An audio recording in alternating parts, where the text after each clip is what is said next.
Hello, and welcome to What's Your Story? We have an exciting guest for you today. Her name is Mellisa Clary, and Mellisa is restoring the old Gym Theater in Pioche, Nevada. And I know you're going to be dying to find out all about this because we all think, who would do that? So, what is your story, Mellisa? Well, thank you for having me, Judy.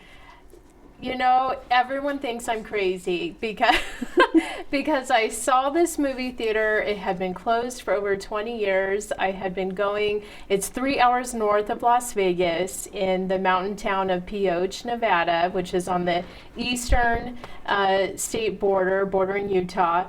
And I had been going to Great Basin National Park and all of the lovely state parks we have in Lincoln County out there. Because you're a hiker, right? Yes, I love the outdoors, and that's where you gotta go if you want to be outdoors and not run into too many people.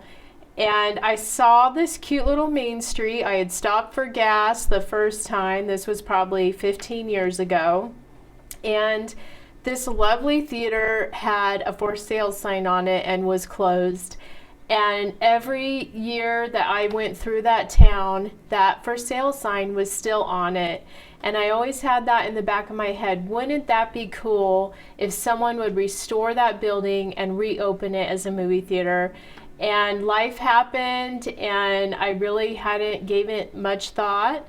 And would you know it, in January 2020, the time came and I saw that thing and I thought, who else but me? I know I can do this. I want to see it reopen and preserve for generations to come.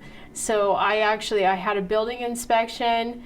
Those are very unique in that area and when you deal with old buildings in mining towns. And I thought, you know what, it's structurally sound. I can make this work, and I bought it. Good for you. Good Thank for you. you. I love that. If not me, who? You know, I have to do this. Yeah. And it's a historical building, so you should be able to get it named as a historical building, right? Well, it's not a historic building yet. We're going to nominate it to the State Register of Historic Places through our state office, and we will get it on there hopefully within either this year or next year. We'll have it officially added to the register, and it will be a historic building, and it will open up additional grant opportunities for us. Oh, that's wonderful. That's wonderful, because this must be an expensive project for you Oh, yeah. to have to restore the whole thing. Yeah, when you look at a building being closed for 20 years, that's one thing. You know, in Las Vegas, we can still work pretty easily with that. But when you look at a 20-year-old building or a 20-year-old closure of a 1937 movie theater in a town that gets snow, that's a different ballgame. So we have quite a bit. And the reason why it closed 20 years ago, the roof had blown off in a severe windstorm. Yeah, and so it exposed the spine of the building to moisture and the elements. And so there's quite a bit of water damage it has sustained that we have to clean up. And I mean, it definitely damaged many of the systems. So we have a big project ahead. Well, I bet the city of Pioche and the people who live there would be really excited when you get this restored. Oh yeah, they've been so excited to see our progress. The first visible improvement we've been able to do through a grant from Trust for Preservation was the marquee. We restored the marquee, the neon sign. I hope you can share photos of that with your viewers. But it's the neon. I don't know about you, but there's something about glowing neon that excites you. And you know, I'm in an entertainment district, and we've been able to do that. And the townspeople have seen us testing the neon, and the contractors coming up with their big trucks and everything to work on it. And so every time they're there, everyone slows down and people come and talk to me. And it's really gotten people out of the woodwork to talk about it, because everyone has memories of attending a movie theater, a movie there. And, you know, people's first kiss, or the person that ended up becoming their spouse. You know, they would attend movies with these people as teenagers and children. So we get to hear a lot of those fun memories as we're working on the building. Oh, that's a wonderful thing. Be nice to collect those memories and do some kind of a display of those letters from people that say, here's what I remember. You know, that would be something really, really fun to do. What is the architecture like? So the architecture is very simple because this was a building that was constructed during the war, during World War II era. And it's a very streamlined sort of Art Deco. It's very simple Art Deco. So you can see in some of the distinguishing characteristics of the building, the shape of the windows or the very clean lines of the building itself.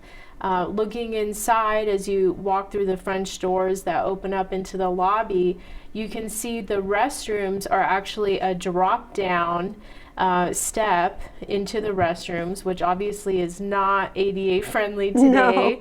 So we'll be adding an ADA friendly restroom over time. But the railing of those step down is very Art Deco. The font that's used in all of the exit signs, the gold exit signs, that's all very Art Deco period font, very 1930s. Let's see, it has red drapery curtains for all of the exit points, you know, to keep it further dark in the movie theater itself, in the auditorium.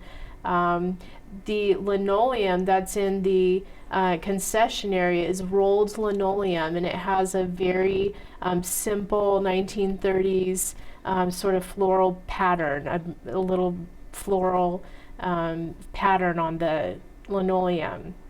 What else? And the screen itself, just sort of the arch that makes up the screen, it's very Art Deco period. It has to be very exciting to do this. Yes, it is. When I went in that building and I saw all the seats are intact and everything's still there. It's like a time capsule. So for me, you know, it's walking through history and seeing even something as simple as a rotating fan. You can see that these fans are on eBay for hundreds of dollars, and people make replica fans from this fan that we have in the projection room. And you know, just little things that we find. It's like looking back through history. It's so cool. It's got to be really, really exciting to be working on it and to rehabilitating this old building and making it into something that people can walk in and see the beauty that it had and it will have again. Yes, you know. yeah. So this must be terribly expensive to fund this. Oh yeah, it is terribly expensive. That's why we are a nonprofit. Our nonprofit is Friends of Gem Theater, and we're steadily growing our advisory board with interest of people who enjoy cinema and just old architecture and history of mining towns. So through the nonprofit, we've applied for a few grants, and we've been pretty successful right out the gate, but we get them in small scopes of work. So we've had to break things down, and when we get an award, it's usually not the full ask because it's a very competitive market, especially when it comes to capital improvement grants. It's actually difficult to get capital improvement grants as opposed to program or operating funds, believe it or not. So that's where we've really been challenged, and you know, it's tough to get contractors up there. We do need skilled tradespeople for certain parts of the work. So we've really had to break down what are the phases of construction and how are we going to attack this with a grant and have a clear scope per each grant.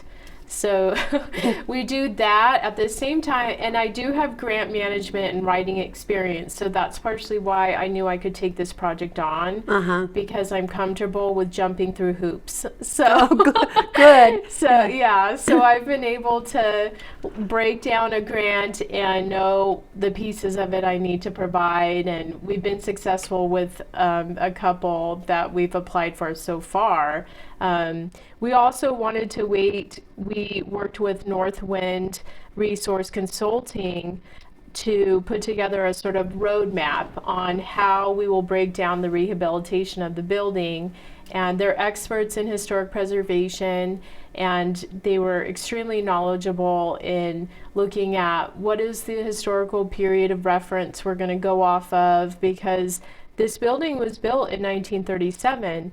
But it's had a few iterations where, you know, different owners have come on board and done different things to it. So for some of that, you have to go back and look at what is appropriate to keep or what needs to go back to a different era, etc. So that process, working with Northwind, was very educational, and they helped us get a better feel for that roadmap of next steps, because it is such a daunting project. It's a 4,500 square foot building that's set into a hillside. Wow. So yeah, so it's challenging not just on this site, but for its age and actually its use, because a movie theater has special artifacts in it and equipment like the original simplex changeover projectors from the 30s. And who knows how to use those today? Amazing, You know? yeah. Yeah, I mean, who it's- would know how? But Yeah. the equipment is all there. Yes. That's amazing Yeah. that it's been so long and yet everything is still very intact. Yeah, it's a time capsule. It's kind of like walking into the past, isn't it? Isn't it? Now, what makes this movie theater really unique that you said, I've just got to do something with this?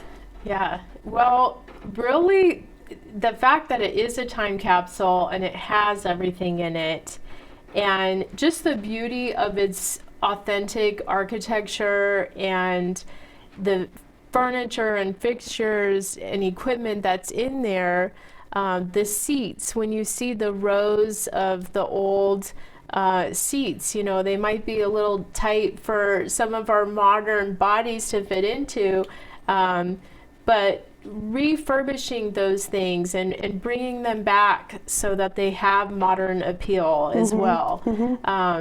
Just it's such a beautiful architecture to me. I could not let that building go to waste. And to emphasize that it's unique because it can be reused and it still has value today. People still, while the movie industry has suffered a bit with streaming, at-home streaming, you know, people log into their Netflix and they catch a lot of movies that way today. There's still a market for movies, and people still appreciate cinema. Yes. It's, you know, and that movie theater has those original projectors on film. So you can still see when we get those working again. Yes, we'll add a digital projector as well so that we can keep up with film as it's released today. It's all digital. We'll still be able to show when we can get those. Yeah, the old movies. film. Wow. And I would love to bring that back. And the town is owed that. You know, I feel like the people in Pioche, this is one of the primary anchor tenants to the main street there. And I think we owe that town, that movie theater again. You know, I love small towns. I absolutely love them, and especially when they have like a main street and then there's certain anchor stores, and you just feel like you're going back in time when you go to these small towns, even though they are today. They're not discontinued or anything. I mean, they're still there, but it always feels like when I go to a small town like that, it always feels like I'm going home. And I think I remember, because I grew up in a small town, we used to walk 12 blocks to town and go to the movie, and it was like 35 cents at the time, and afterwards we'd go to the drugstore and have snacks and things. And I think a lot of people remember those kinds of things, and when you have this open and ready to go, people are going to come not just from Pioche, but from all around to see it. I'm positive. From all over Nevada. It's going to be a real tourist attraction. Yeah, you know, Pioche has become a tourist attraction in itself. We remind people this is a living ghost town, you know. It's not just yesteryear. People actually live there. There's about 1,000 people from the last census. I think we're slightly over that at this census. But people love it there. There's businesses opening up. You know, we had several come online on that main street during the pandemic, believe it or not. People wanted to give back to the community and open businesses, and I know they want to see that movie theater open. So we're doing our best. Well, I think it's a wonderful project. Now, you live in Las Vegas, and Pioche is like 3 hours away. What made you? How did you discover this place? Really through my travels. I love road trips. I love exploring the unknown or what I haven't seen before. And I love the great outdoors. So naturally, when you love the outdoors and history and just the early history of mining in this state, you gravitate towards that area of the state where a lot of early mining occurred. I'm actually appointed to the state's Mining and Oversight and Accountability Commission by the governor. So that's certainly an interest of mine, mining in general. And I love that part of the state. There's a lot of photo opportunities in that area. I know our friend Vicki and several other photographers I know go up in that area and take pictures of all kinds of old buildings and old equipment, and they do incredible photography work in that area. Yes, yeah. There's a Lincoln County Photo Festival that occurs every fall out there. And I believe anyone can sign up and register to participate in that if you're a photographer enthusiast. And they do workshops, and they'll take you to really cool areas. You can get access to mining sites and old mills that maybe the general public wouldn't access. So and actually astronomy and stargazing, that has become really huge. It's a big dark sky area. So you can see so much out there that the beautiful lights of Las Vegas don't always allow us to see. Yes. So if I wanted to be a part of restoring history and of assisting you with getting this theater rebuilt and rehabilitated, what would I do? How would I contact you? Is there a place to donate money that I could donate something? Would you even want somebody to donate money? Oh, yes. Yes, thank you. Yes, we also take public donations. We are a 501c3 tax-exempt nonprofit organization, so your contributions are tax-exempt through the IRS law. You can go to our website. It's gempioche.com, and that's GEMPIOCHE.com. And we have a secure link there where you can contribute.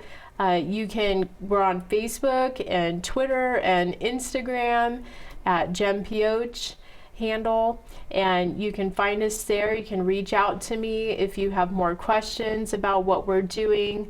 Our mission is to restore the sparkle of that Gem Theater and reopen it. So we want to rehabilitate and reopen it as quickly as we can, but it does take public contributions tied with the grants that we get.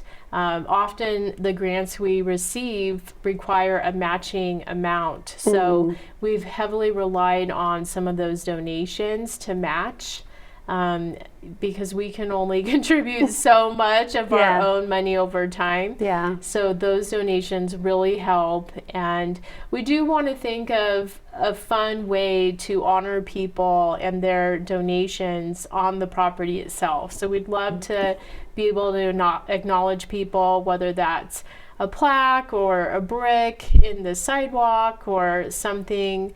We are thinking about a fun way to do that. And we really want to see people at the red carpet on the grand opening. So I'll say that right now. If you donate, you're in. You're on the red carpet. I want to be on the red carpet. Oh, we'll have you there, Judy. I got to get out the checkbook, right?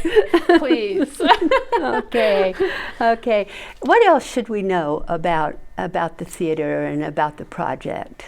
Gosh, it's a real labor of love. It's been such a joy for us to look at the task before us and map it out, knock it down, and accomplish it.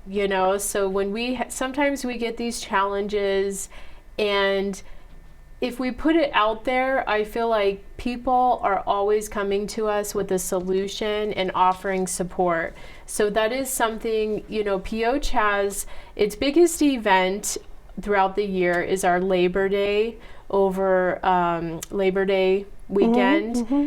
And it was the original mining days, sort of the time off for miners and their families. And so that's why it's always Labor Day that we have this big event. It's traditional for that mining town. And the Gem always does something. We try and do something. And it's never fails. Every Labor Day, we meet families who have moved away from the area, different generations of offspring, and they come through and introduce themselves to us, and they'll offer their services, things they do today that they want to give back to that movie theater they grew up going to.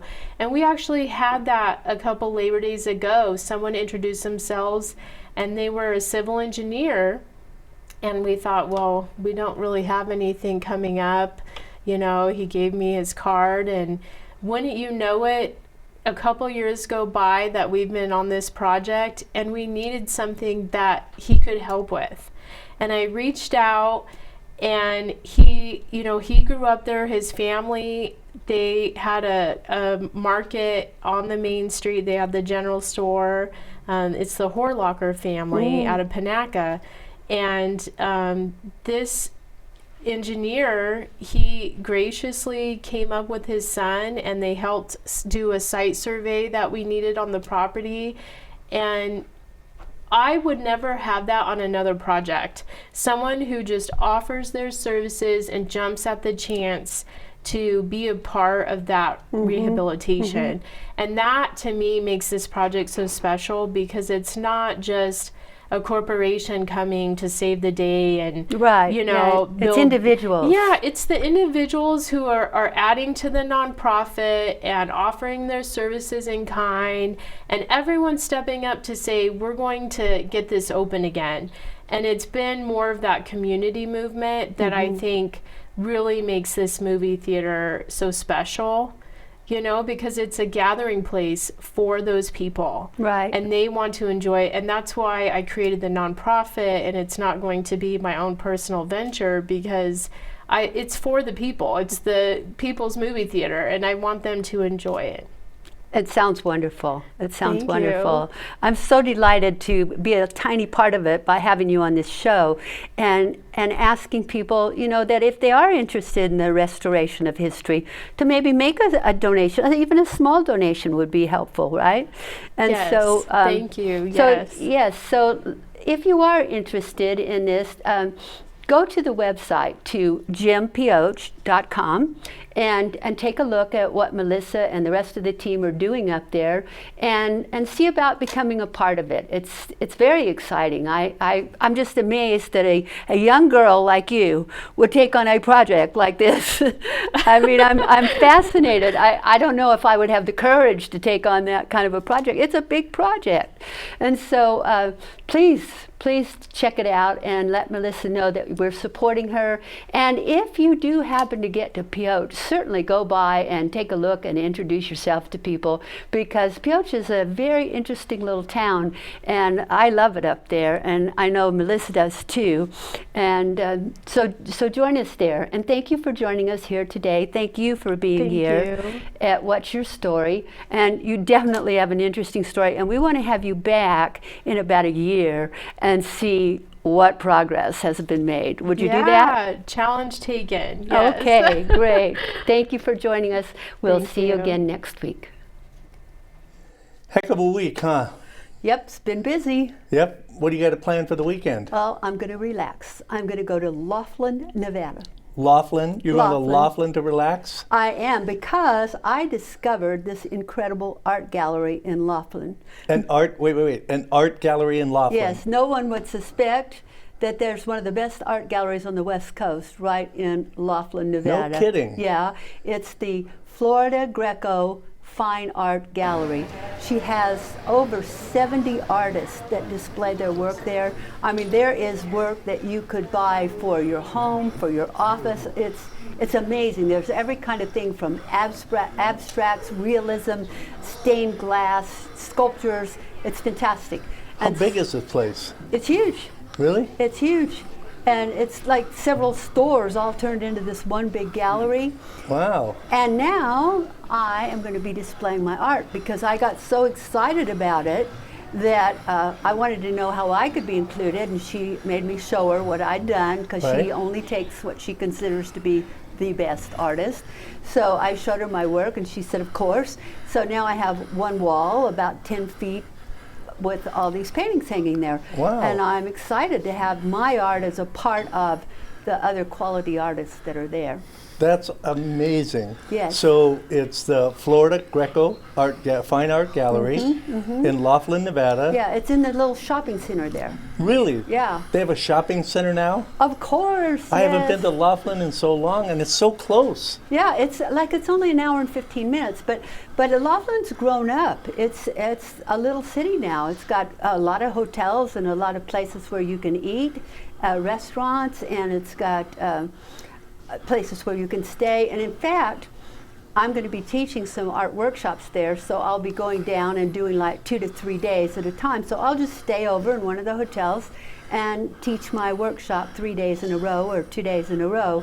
We're going to be doing one in the spring and then quite a few in the fall. Wow, I got to check this place out. Yeah. I never would have thought of an art gallery in Laughlin. You'll love it. And How the do lady, they compare to the ones here in Vegas? well, it's bigger. Let's put it that way.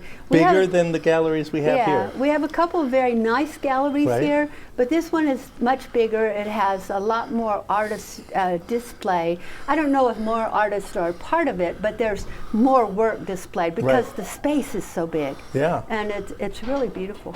I got to check it out. Well, I suggest everyone check it out, because it's only an hour and 15 minutes. It's a nice day. You could drive down, go to the art gallery, go out to lunch, look around at the lake and the water and everything. And well, is it on the river? Right, It's it's not on the river. lake, it's on the river.